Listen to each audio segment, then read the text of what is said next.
Tervetuloa harjoituksen pariin. Tässä harjoituksessa tutustumme mielikuvituksen voimaan.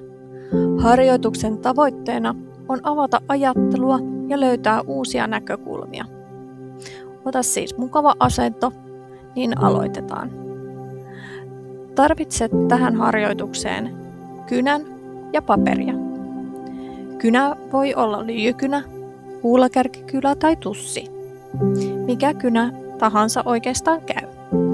Sama pätee paperiin. Voit vaikka käyttää vanhaa kirjekuorta tai kopiointipaperia. Vaikka tässä tehtävässä piirretään, haluan muistuttaa, että tämä ei ole kuitenkaan tehtävä, jossa mitataan piirtämisen taitoa, vaan tarkastellaan ideoiden hahmottamista ja muotojen löytämistä. Annan sinulle seuraavaksi minuutin aikaa piirtää seuraavanlaisia asioita. Sanon, kun aika alkaa. Sinun tehtäväsi on piirtää niin monta lintua, kun mieleesi pälkähtää. Ne voivat olla suuria, pieniä, ihan mielikuvituksellisia tai aivan oikeita lintuja. Älä mieti anatomiaa tai mittasuhteita. Piirrä vaan, mitä mieleesi tulee. Aika lähtee nyt.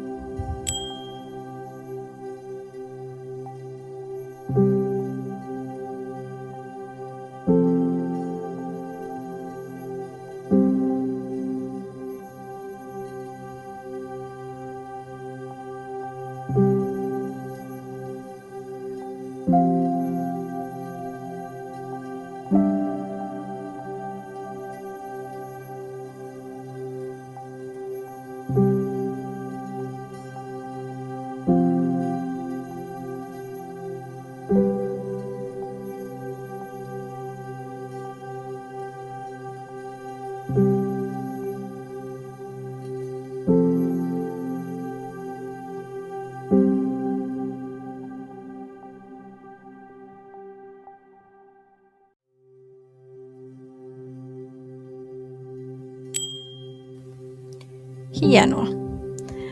Nyt olet saanut paperille yhden tai useamman linnun. Tarkastele niitä hetki. Katso niiden muotoja, kokoa, variaatiota ja pohdi, oliko tehtävä helppo vai vaikea. Aloitamme nyt tehtävän toisen vaiheen. Käännä paperi ympäri tai ota uusi paperi. Sijoita kynäsi keskelle paperia. Älä nosta kynää paperista tämän tehtävän aikana. Lähde viemään kynää paperia pitkin. Tee suuria kaaroksia, pieniä mutkia. Anna kynän liukua paperilla edestakaisin rauhallisin liikkein. Pyri täyttämään koko paperi. Älä piirrä mitään tiettyä muotoa tai pyri mihinkään tiettyyn lopputulokseen. Anna kynän viedä. Kun paperisi on täynnä, pysäytä liike.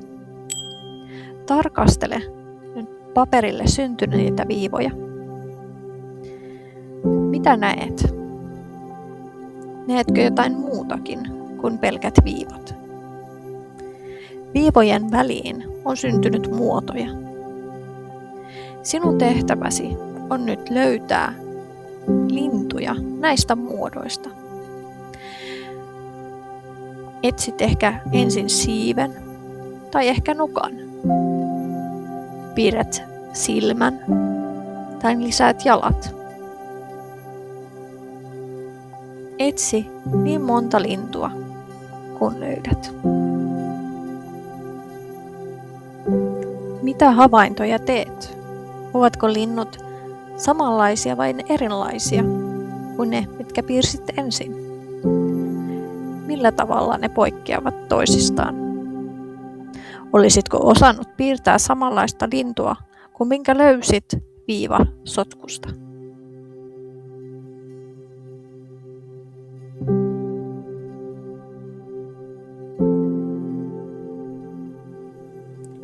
Kiitä itseäsi siitä, että annoit tilaa luovuudelle ja teit tämän harjoituksen.